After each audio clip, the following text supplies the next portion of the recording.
All right, so a very warm welcome to everybody who's just joined us for this webinar on the women's market, how insurers can tap into this opportunity. So before we begin, and while hopefully a few other people are joining us, I just wanted to cover a couple of housekeeping items. So the first thing is, as you see on the slide, I'm pointing out the Q&A to you. Feel free as we go along the webinar to add your questions in the Q&A, and you can do this by clicking on the Q&A and typing it directly into the Q&A box. We ask that you rather do this than use the chat, and we will endeavour to answer some of your questions in real time as we move through the webinar, but a couple we will leave to the end, and you can, as a participant, you can also like the questions that other people have posed.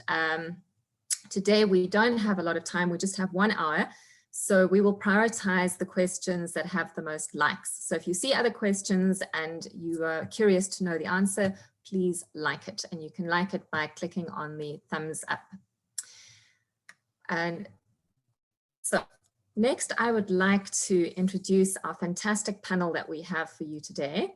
And I'm going to introduce everybody now, and then I will tell you a little bit about the agenda for today. So first, it is my honor to introduce Fatou Giwa. She is the global lead of the IFC's Women's Insurance Program. She has over 20 years of experience in leading programs, capacity building projects, and advisory services in Africa. Before rejoining the IFC, Fatou spent over 3 years as the UN Women Deputy Country Representative in DRC, heading both programs and operations. She led gender initiatives across the country, providing normative, operational, and coordination support to advance gender equality and women empowerment. Prior to UN Women, Fatou was the IFC's Women in Banking Champion for Sub-Saharan Africa, where she was in charge of gender advisory programs in Sub-Saharan Africa and SME banking projects in West and Central Africa.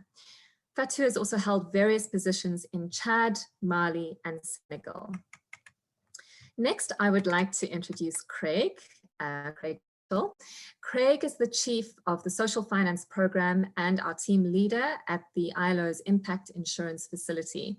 He has more than 2 decades of microfinance experience, and in his current role, he focuses on the potential of financial services and policies to achieve social objectives, and this includes insurance. Craig serves on the governing board of the Access to Insurance Initiative and was also the founding chair of the Microinsurance Network. He is very well known in the arena of financial inclusion, having written extensively on many topics related to financial services for low-income populations. Next, I would like to introduce Sarah Ibrahimi. Sarah is a core member of the Women's Insurance Program at the IFC, where her team advises insurance companies in emerging markets on how to better serve women as customers and employees. Sarah began her career in microfinance, working as a loan officer in rural Guatemala and Nicaragua, but has focused on insurance for the last 10 years.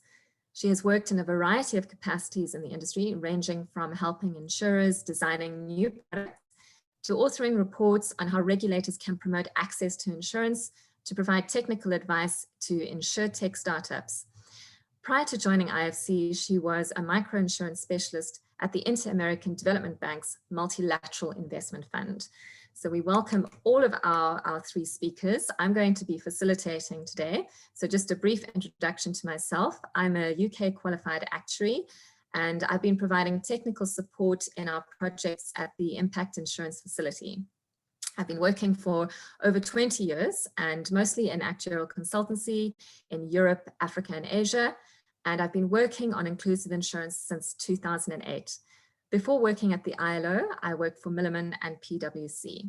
And it's my absolute pleasure to facilitate today's webinar. Now that you know who we are, we're also a little bit curious to know who is in the audience today. So I'm going to ask Joost to launch the first poll. And so what I would like the audience to do is just take a look at this poll question and answer the following question: which type of organization do you work for? So we have 73 of you today, and it would be so nice to be able to see you in person, but in lieu of that, we're going to do some polls just to find out who we have on the in the session today. So the choices are: do you work for an insurance company, mutual or other insurance provider, reinsurer, consultancy, NGO, insurtech, any other organization in the financial services sector? Are you working for an intergovernment or development agency or other? So I'm just going to give another maybe 10 to 20 seconds, and then we will end the poll.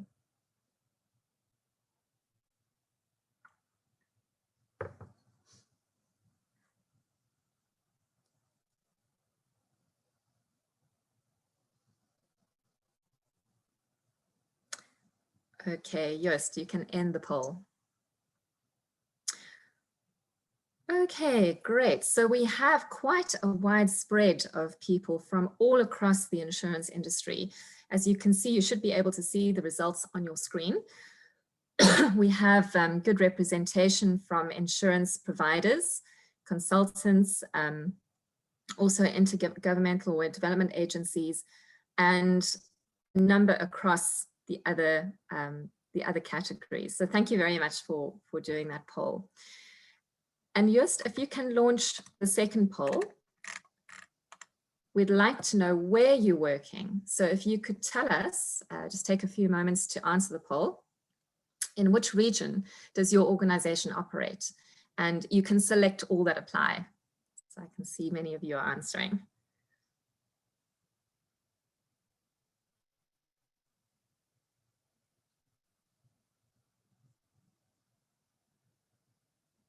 So far I can see the answers. And again, this is a fantastic spread of people around the globe,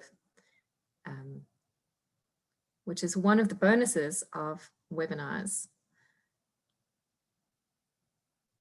Just going to give it another 10 to 20 seconds.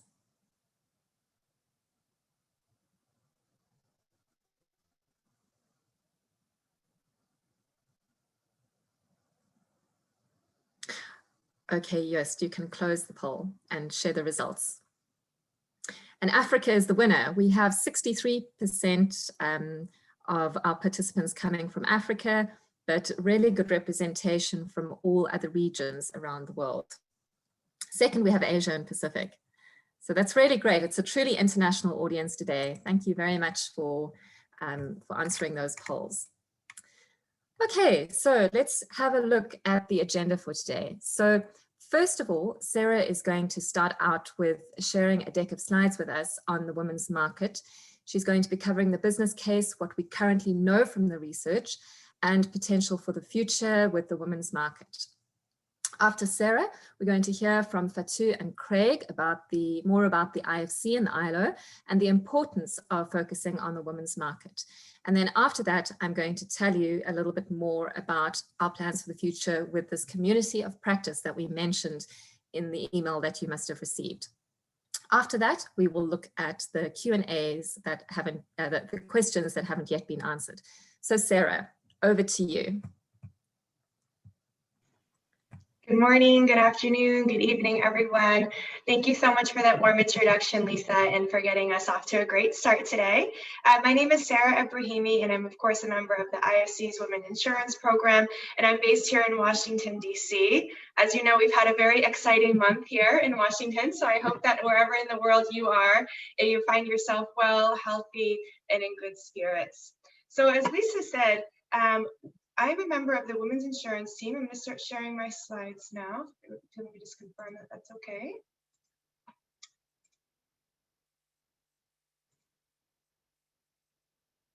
There we go. Oops. Great. Great, and I'm part of, and here at IFC, our work is to really enable insurance companies to better target women as customers, employees, as well as through networks. And similar to everyone in this room, we were curious to learn about the women's insurance opportunity and really better understand kind of what we can do to improve the relationship between insurers and women. So before I dive into the presentation, we'd love to take a pulse to see kind of where everyone's knowledge is in terms of kind of how much you currently understand the women's insurance market. Yust, would you be able to launch the poll? Or do I need to stop sharing my screen? Oh, there it is. Okay, so some of you might have seen my tweets about this, so I hope it wasn't too much of a spoiler. But if you'd be able to vote now on the women's insurance market has the potential to reach blank estimated size by 2030. So your choices are 0.7 billion, 1.7 billion, 0.7 trillion dollars, or 1.7 trillion. Let's see. Okay, right now it looks like there's not too much of a clear winner. Give it another few seconds.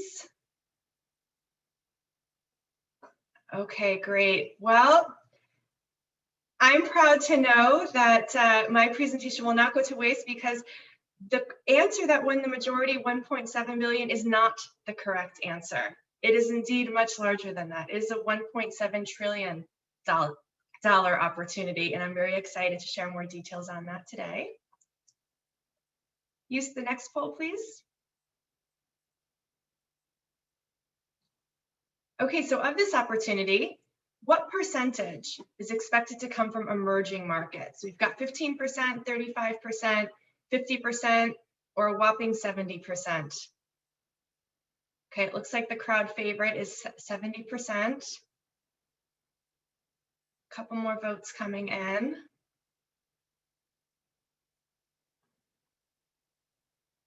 All right, I'm going to end polling now for the sake of time. But again, unfortunately, the right answer is 50%. So everyone, put your thinking hats on. We've got to pay attention today. There's so much to learn about the women's market, which is really exciting because we do have not only today's event, but an entire community of practice coming up to teach more about the women's market opportunity. And the last question. This is about the key growth drivers. So what is making this big jump in opportunity occur? So we've got, now make sure you read through them all first, because we've got higher levels of entrepreneurship, rise in income, delayed marriage, increasing divorce rates, willingness to invest more in education and the health of their families, or all of the above.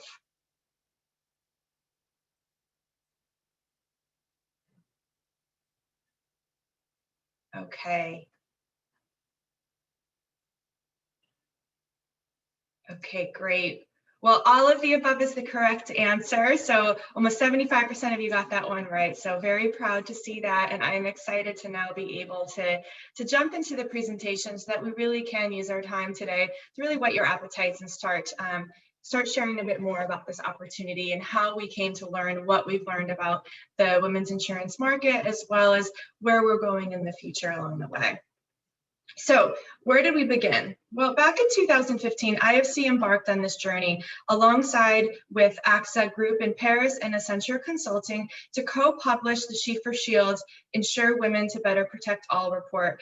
And this was as a result of having seen that we've shown a growing interest in the competitive advantages across different sectors of engaging with women as customers, employees, entrepreneurs, and leaders, really across emerging markets. And our research sought to answer two key questions.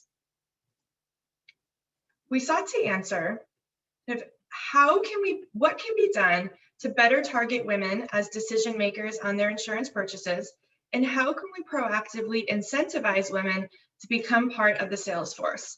So to answer these questions, we conducted primary research, which involved 174 in-depth interviews across 10 different markets.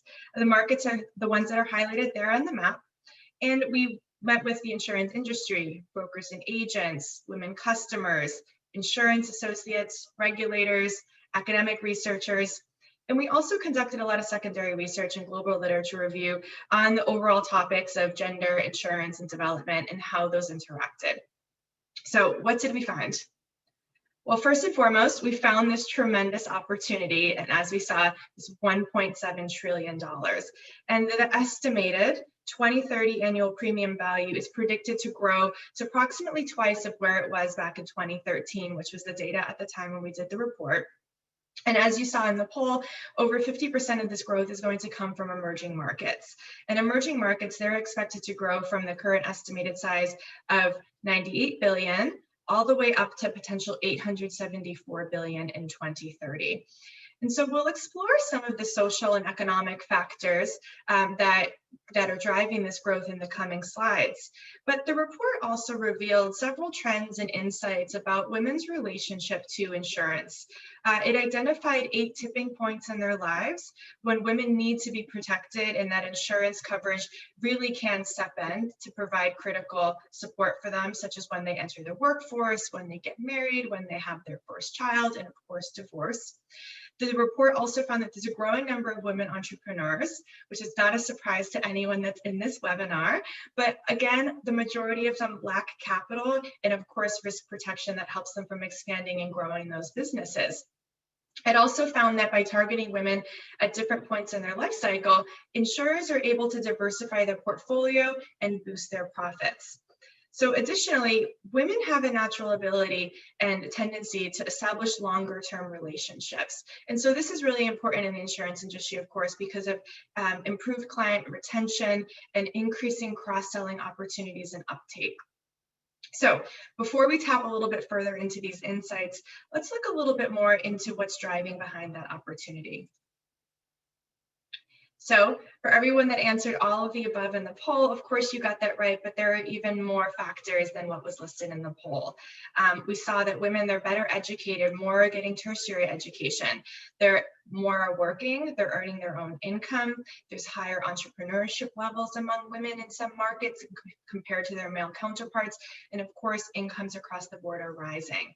However, because of their evolving societal roles, their need for protection is also increasing. Delayed marriage as well as increasing divorce rates are leading to more single-headed households around the world. So we see that there's this need for assistance and risk coverage.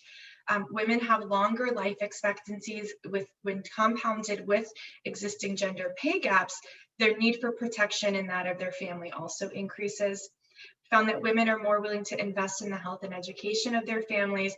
And every time we're working with women clients at IFC, we hear the same thing. It's their health and their children's health and their family's health that is their top priority and what keeps them up at night worrying. And because of their caregiving responsibilities, they're more likely to have a larger burden on themselves and take it on themselves to borrow from friends and family and informal sources when emergencies happen, rather than rely on formal services. So we've seen that the opportunity to tap into women as clients is huge, but are they valuable clients? Are they clients that insurers actually want to have? And the answer is they most certainly are. As women's economic contributions to their households have increased, they have gained bargaining and spending power, and they're shown to be more willing to spend on insurance than men. They spend differently. They focus their dollars on improving and protecting household welfare. And so now not only are women making more financial decisions, but they're also heading more households than before, as we saw, due to delayed marriage, as well as increasing divorce rates. And in addition, women are more willing to spend than men to protect against risks and security and peace of mind. Our research showed, for example, that women in China, Mexico, and Nigeria were willing to spend 20% of their income to protect against risks in the future, versus only 7 to 10% of men in those same markets. So currently though, women are only spending 5 to 8%. So that gap between the 5 to 8% current spend and the 20% potential indicates this is the enormous growth that we're looking to capture. And the other caveat is that women don't purchase insurance just for themselves. They act as conduits for their entire families to gain access to insurance. Women, especially working mothers, they tend to purchase insurance for their parents, for their spouses, and for their children.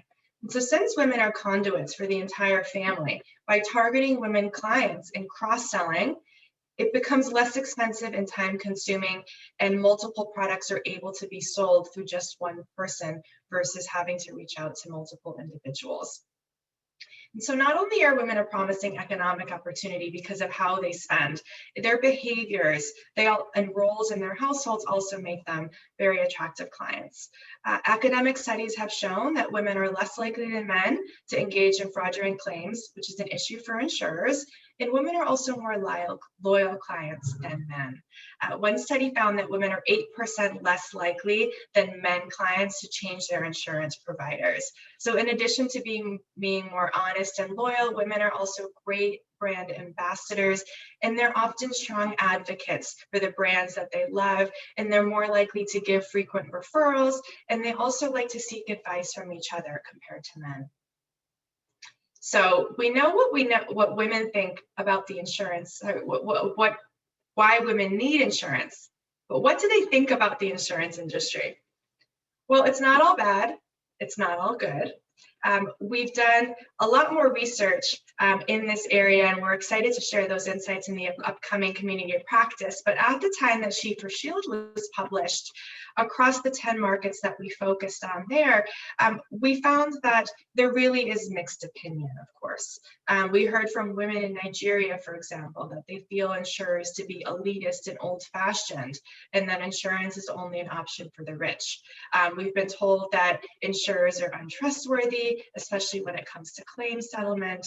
And we've also heard from women that sometimes they don't know who their insurer is in the case of non-life. They just purchase whichever is the cheapest fire policy or the cheapest car insurance at the moment, just to comply with legal requirements. So we see that there's a lot of work that can be done in really helping differentiate competitors among each other and creating products that really address women's concern.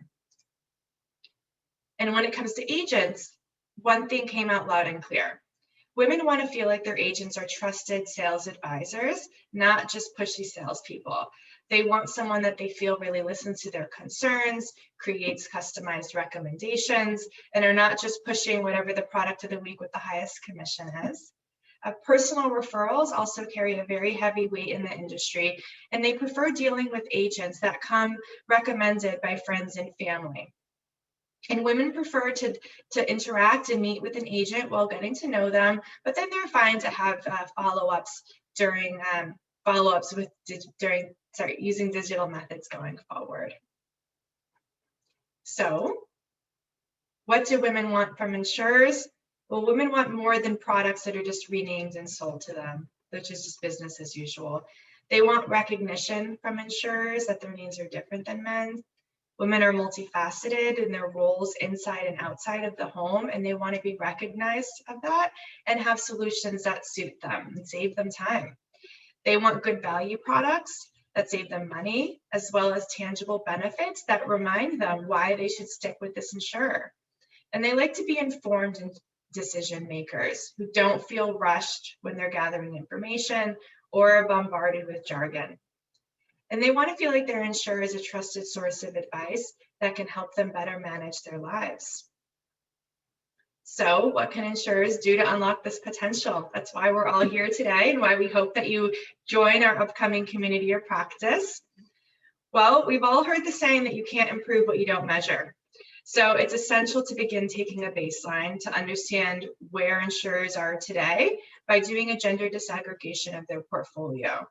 And every client that IFC has worked with in the Women's Insurance Program has found this to be tremendously insightful and incredibly valuable when designing targeted offerings for women.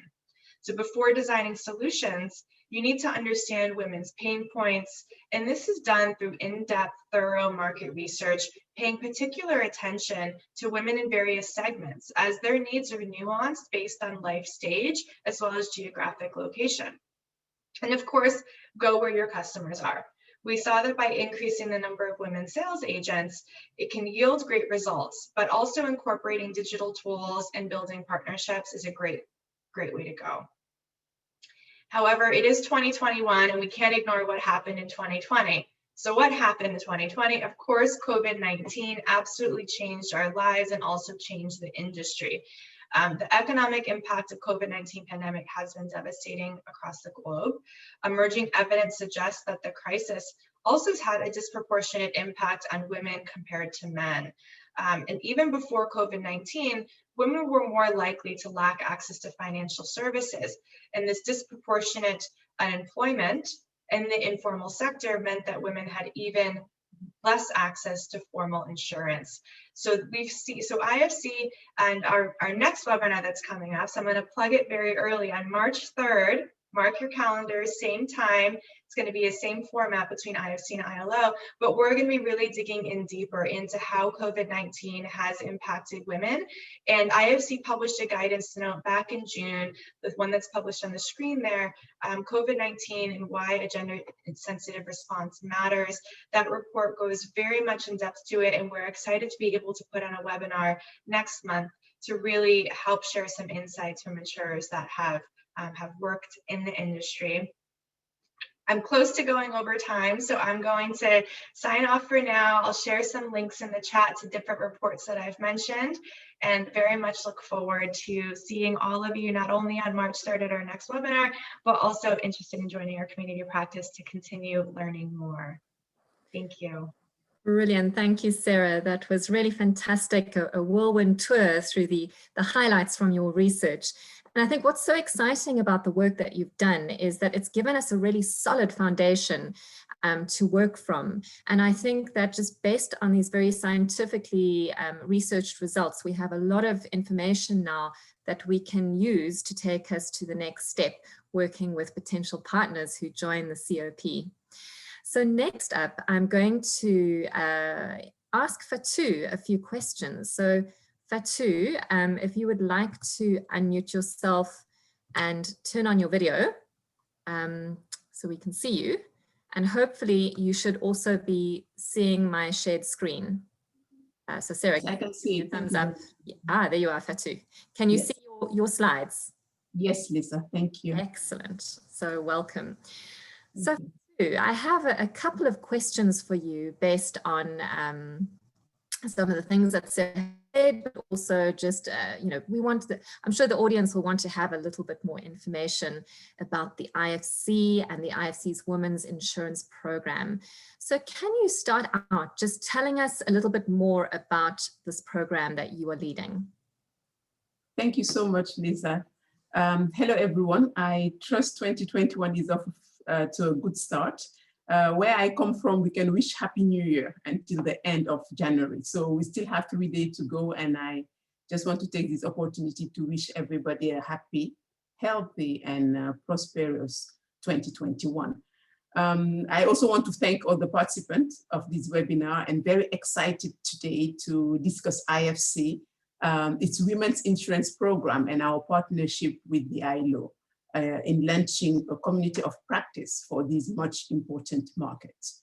ILO is a very long time partner of the IFC, and it's very exciting to know that our joint efforts will materialize in a platform for the women insurance market community by April this year. So very excited to be participating in this webinar. Now coming to talking about IFC. Yes, you can change the slide. Thank you. IFC is a member of the World Bank Group, and it's the largest global development institution focused on the private sector in emerging markets. We work in more than 100 countries using our capital, expertise, and influence to create markets and opportunities in developing countries. In fiscal year 2020, we invested $22 billion in private companies and financial institutions in developing countries, leveraging the power of the private sector to end extreme poverty and boost shared prosperity. Experience matter, and we have since 1956 invested more than 321 billion, identifying gaps, increasing the private sector role, and mobilizing private capital for development. So what does providing solution to the private sector mean? What do? We do 3 things. We invest, we advise, we mobilize. We invest by providing financial product tailored to clients' needs. We advise by providing innovative solution, combining IFC solution and tools, and we mobilize and manage capital for investment. We also, of course, leverage the full range of World Bank Group capabilities, IBRD, IDA, MIGA, ICSID. So now talking about the IFC Women's Program. The IFC Women's Program is under the advice umbrella. I've just tell you about us investing, advising, mobilizing. So it's under the advice umbrella in the Gender and Economic Inclusion Group.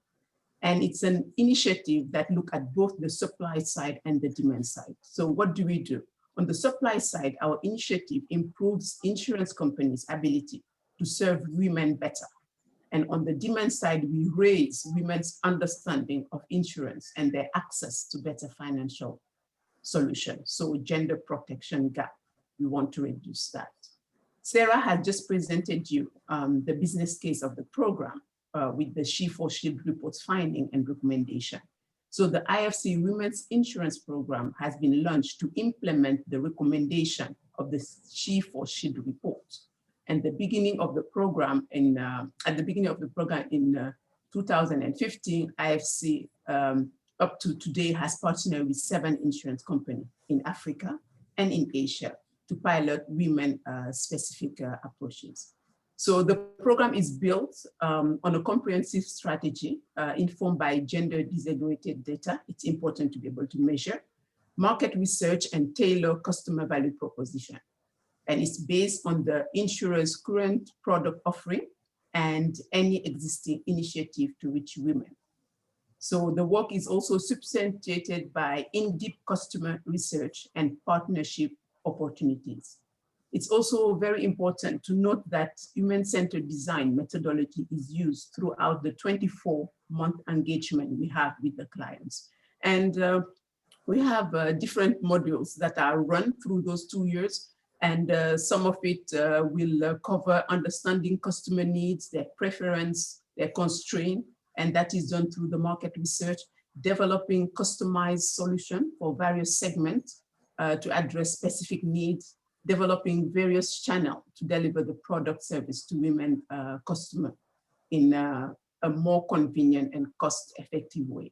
And of course, also strengthening the workforce to serve the women customer better through training of the in-house staff and the agents. So it goes at 3 levels, having awareness session for the senior management, training the staff and the agents, and also organizing training of trainers, because sustainability is important for us and we have to ensure that at the end of the program, the training will still be rolled out. Great, thank you so much, Fatou. And why is this project, the project that we're working on together with the community of practice, why is this important to the IFC and the World Bank Group? Thank you. You can change the slide. So why is the IFC Women Insurance Program important for IFC and the World Bank Group? Our mission in IFC is to build the private sector. So if there's any challenge or any issue that the sector is facing, it will affect our work, and we need to ensure that we provide solution to it. We work with partners to provide solution to it. According to a recent World Bank Group study, across the world, countries are losing $172 trillion in wealth because of difference in lifetime earnings between women and men. At current progress, the World Economic Forum 2020 says that it will take more than 99 years to close the economic gender gap. We need to address that now because it will affect the growth of countries and companies and the well-being of family. We have all heard about the 17 Sustainable Development Goals, also known as the Global Goals that were adopted by the United Nations states in 2015 as a universal call to action to end poverty, protect the planet, and ensure that all people enjoy peace and prosperity by 2030. The goal 5 is gender equality. It represents gender equality. So achieving gender equality and empowering all women and girls. Gender equality is not only a fundamental human right, but a necessary foundation for a peaceful, prosperous, and sustainable world. And more importantly, the key to unlocking the achievement of the 16 other development goals. If we can't achieve goal 5, we will not be able to achieve the other 16 others. So it really shows how important and critical gender equality is to private sector development, and as such, it's a priority for IFC corporate agenda, as it is an economic necessity and not only a social and moral imperative. So closing gender gap is not only good for development, it's also good business for private enterprise. Brilliant. Very fantastic answers there for two. So thinking about the insurance industry, and given that most of the people listening in today come from various parts of the insurance industry, why do you think the insurance industry should focus on the women's market? And I mean, you've answered that to some degree, but what do you think, can you tell us a bit more about the wider implications? Thank you very much, Lisa. We can change the slide, thank you. We've seen through the She4Shield reports that the insurance women's market is large. It is large, but most importantly, it's underserved. And it represents a large potential market for insurers across the world, and more particularly the emerging markets, as it represents 15% of that 1.7 trillion by 2030. Women in developing countries continue to face large financial protection gaps, hampering global efforts in gender equality and female empowerment.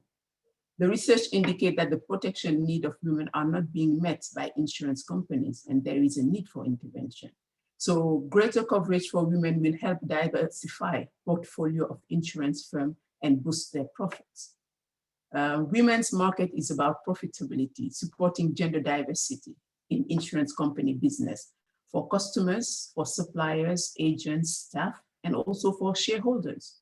And it needs to be bed down in the business itself to be successful. It's not a standalone initiative. So there is a great opportunity here to create income opportunities for women, insurance agent and distributor, but also income for the insurance companies. Of course, data is key, and being able to generate business insight and make it informed decision is key. So the She4Shield gives us the business case, but it is also very important for the insurance companies to be able to do internal data analysis to understand better their portfolio, but also look externally and be able to, through market research, be able to have more data to work on and be able to know the market share they can gain working in this market. So there's a need for intervention, and women insurance can help open up business opportunities, increase revenue for high potential women customers. So given the fact that they are not very well targeted, the insurance companies can develop customer value proposition with the support of IFC and be able to gain part of that market.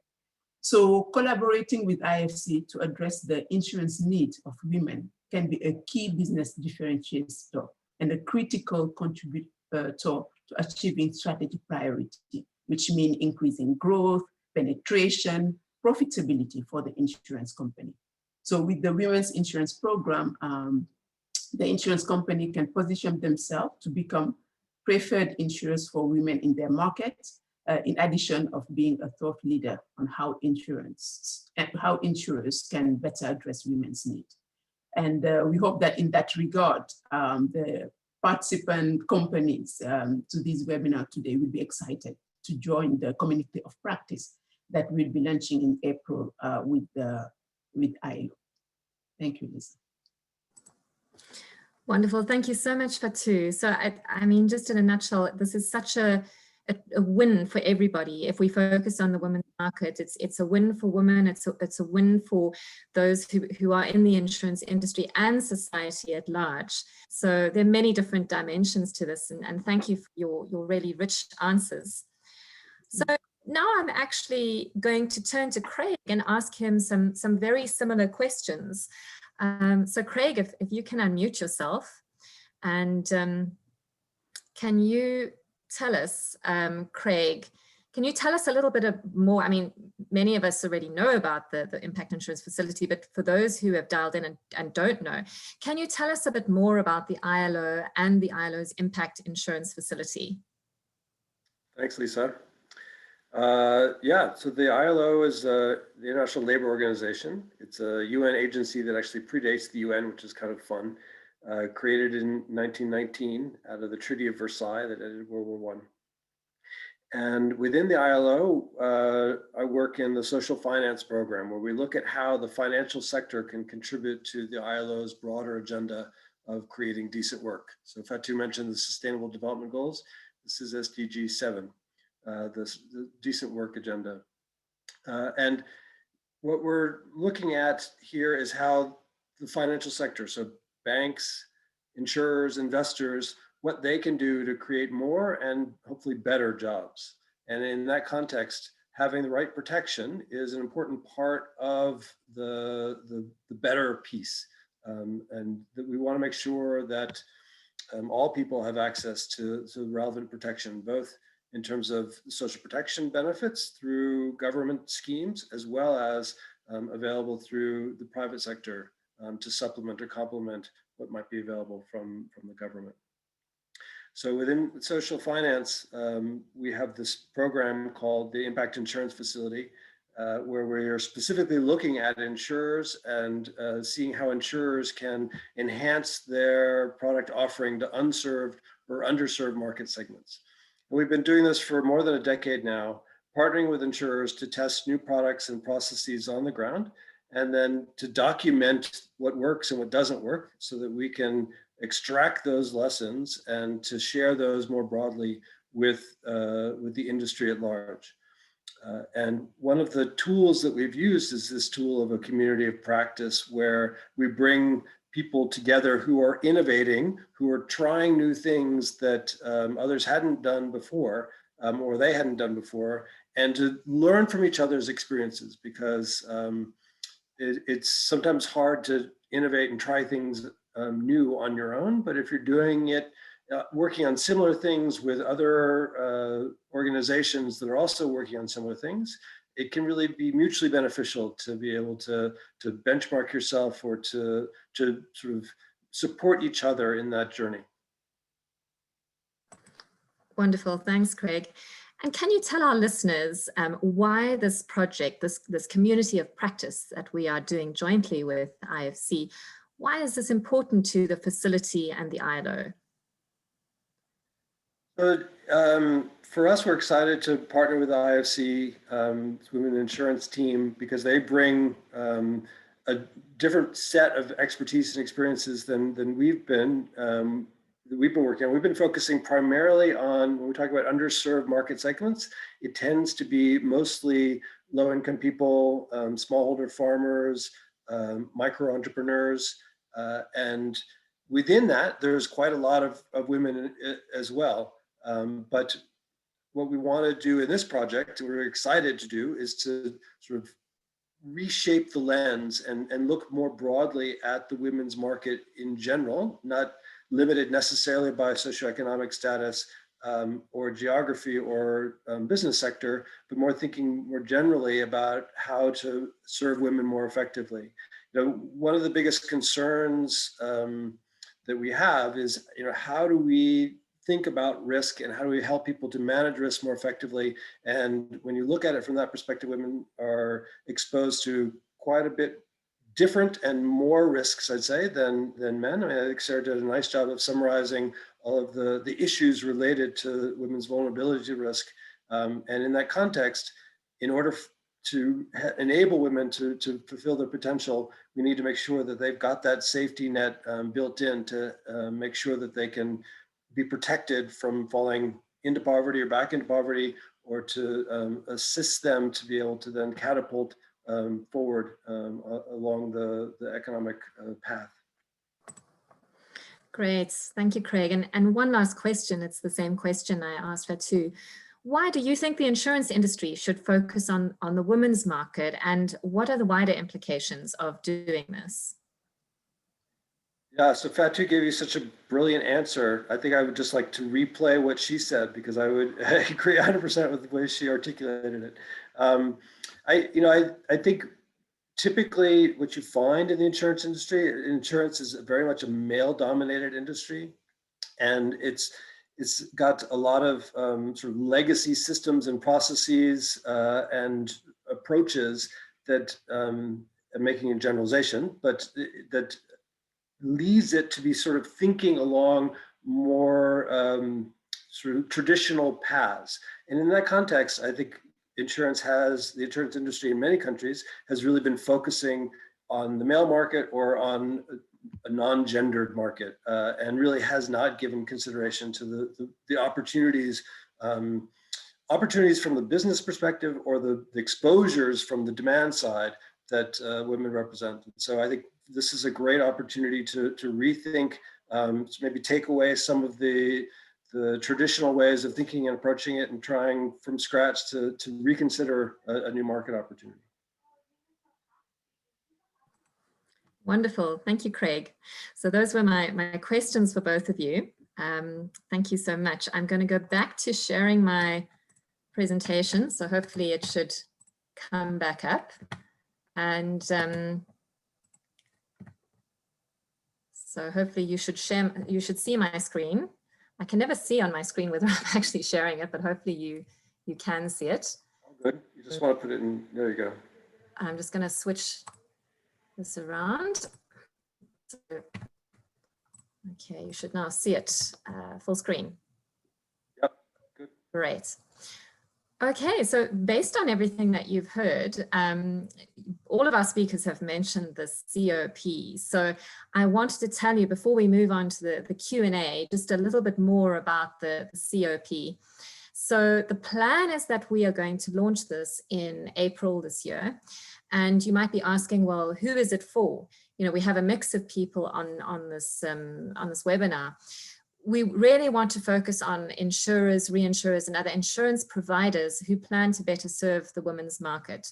The COP is not just something that we want people to listen to, think it sounds nice, go away, and not necessarily put these things into action. The COP is very much about being action-oriented and making a difference, a tangible difference. What the other question you might ask is, well, I'm thinking about it, but what would I gain from being part of the COP? So we have a set of activities that we're going to do with the COP, including focused webinars on very particular topics, coaching, personalized guidance on how to better serve the women customers, and how to grow your women's market share through a particular strategy that's focused on women's insurance. But it's also a two-way street. We're putting in this energy, but we also expect participants to be very proactive, and they're expected to make explicit commitments and actively participate in all of the activities that we are organizing, including the bi-monthly check-in calls. And for those of you on this call who are thinking, oh, that sounds great, but I'm not an insurer, you can still help because you have clients, you are connected. If you have others that you work with who want to get into better serving the women's market, but maybe just don't quite know how, you can help us by linking them to us. And the next question is, well, how are you going to apply? So we've put together a quick survey, which is actually an initial expression of interest form embedded in the survey. So hopefully one of us is going to be sharing that in the chat. If you get a copy of these slides, there's a hyperlink, and I've also written out the link. So please, if you are interested, fill out the survey. Alternatively, you can get hold of Sarah or myself, and we can tell you a little bit more about the process. Then again, in case you didn't hear Sarah say this, we have another webinar coming up on the 3rd of March. And this is going to be focused on COVID-19 and the insurance industry, why gender sensitive response matters. And this is based on the paper that the IFC has recently published. So do make a note of that, and hopefully we'll see you back there then. And before we close off, we have 9 minutes. Well done, everyone, for so on time to answer some questions. Yeah, Lisa, I just wanted to jump in to say I've been doing my best to furiously type away during the presentations to address as many questions, and it's so exciting to see that there is so much interest. And I've been giving, as best answers as I can in 2 to 3 sentences, but it's very encouraging because the questions that are getting asked are exactly the bread and butter of what we're going to cover in the community practice. I can't emphasize enough from a practitioner perspective what great value there is in joining the community of practice. Just thinking about the amount of material and insights and hands-on guidance and coaching and consulting. This is essentially free consulting from ILO Absolutely. and IFC to organizations that just raise their hand and are able to make the commitments to join. And Lisa gave a bit of a taste of what the commitments are in terms of time. Of course, it's going to be over the course of a year. And during that year, we're going to be, we talked a little bit about data disaggregation and the importance of that to really understand, you can't improve upon what you're not measuring. So helping disaggregate your portfolios to better understand who your women customers currently are, helping you figure out, are you currently, doing things that women customers might be turned off from, whether you're aware of it or not. We're going to try to shed some light on what are some unconscious biases or actions that might be taking place in either in your distribution process or your marketing approach that might be, impacting your ability to better reach women customers. So while it is a commitment, there's also so much value. And I encourage, especially speaking out to the consultants, think of insurers in your network. Who are, who's out there that you've worked with in the past or are currently in your pipeline of being interested and able to participate in the community practice. We're looking to bring on a good sized group. We're hoping to get 15 to 20 insurers that are really interested and able to join us on this journey. And then of course, share our learnings more broadly with the industry, because we want this to move from being, a small group of insurers that can demonstrate the effects to really being widespread impact. So just wanted to give an extra plug and say I was really encouraged by the questions to see that they're very much in line with where we're going with the community. So thank you. Okay, back to answering questions. Great. There's so many. Yeah, fantastic. Thank you, Sarah, for jumping in and answering them. I can see that you've answered 10, and we have 5 essentially that are 1 hello and 5 questions still remaining. So maybe let me just pick, I'm just going to pick 1 or 2 in our 6 minutes that we have left. So, and while I'm asking and we are answering this, if you have other questions, please type them up. So I'm going to go for a question by Sandisiwe Ntubi. So women-run and led enterprises have played a key role in supporting communities in mitigating the impact of COVID-19. For example, manufacturing sanitizers and making masks. The question is, how can insurers integrate this or support such efforts? Now, Sarah and Fatu, I don't know if you have an answer here, but based on your recent research, would you like to have a go at answering that? Yes, Lisa, thank you. So what we do is that we go in a market, using the basis of information gotten from the She4 Shield. What we do is when we go in a market, we look at what the markets look like. When we work with the insurance company, it's about understanding what they have in terms of data, in terms of portfolio, looking at what the market needs and be able to develop solutions for that market.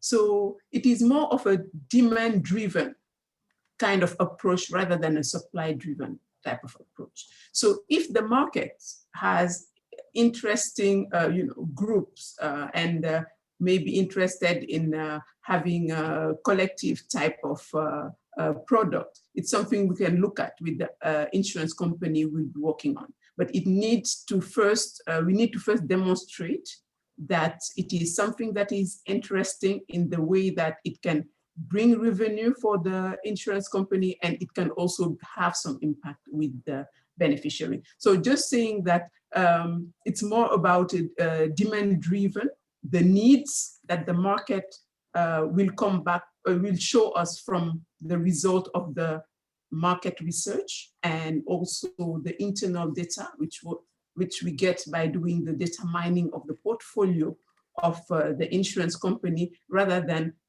proposing a product and testing and seeing if it will work. I don't know if I have a kind of reply to the question. Okay, I think it's, I don't know if, I think that's great. Let's move on to another question. I think just, I'm watching the clock here. So actually I was just about to ask this question, then I see that Sarah answered it quickly, but I think, yeah, there's a question here that I think is quite interesting. So one of the questions was not very convinced as to why there should be a focus on women rather than the family while looking at insurance as a solution to risk management. So Sarah or Fatou, do you want to just jump in? Yes, in fact, I replied, but I think that it may have not gone through. So I was saying that the research has demonstrated that we have up to 95% of family financial decisions that are made by women globally. So when you target women, 95% of that target, you are linked to the family wallet. So by the time you target the woman, you are targeting the family wallet. Okay, yeah, so it's a proxy really, by going through. Absolutely. You are reaching the family. And again, I'm just jumping around a bit. Are you intending to work directly with insurers, or are you expecting to work with intermediaries? So we are going to see how many applicants we get, and then we are going to assess based on that. So I would say, just if you are interested, please, and we will do what we can to accommodate those who apply. Sarah, would you like to add anything? I was just gonna echo that if you're interested, please fill out the expression of interest, and again, do circulate it to any insurers that you're working with, because by being able to promote this, you're really helping the industry, and we really appreciate your support. Excellent. And it's the same answer for insurance brokers. So Sammy asked the same question. So yeah, please just apply, and then we will be in touch. So we have just less than 1 minute, so I'm going to end it there. So again, a big thank you to our speakers who've joined us today, and all of you for joining us. I can see very few people have actually dropped out, which is a very good sign. So all that remains for me to say is thank you, stay safe. I hope you're all keeping well, and we look forward to seeing you back on the 3rd of March for our second webinar. Thanks, everyone. I'd just like to add about the survey that we're going to be sending out a survey in the chat now. You should be sending that, and that's just a survey to let us know how we did today. We would love to hear your feedback, and of course, expression of interest if you are interested in joining the community. Brilliant. Thanks, Sarah. And Craig and Fatou, before we say goodbye, do you want to add any last words? Just encouraging people to join the community of practice, as it has been said so well. It's receiving advice, receiving tools that will allow you to look better at the insurance market, and we hope that we'll have enough insurance company that will be interested in joining us to work towards closing the gender gap in the insurance industry. Thank you. Thanks for me. Have a good day, everyone. Thank you, Thanks, everyone. Take care. Thank you.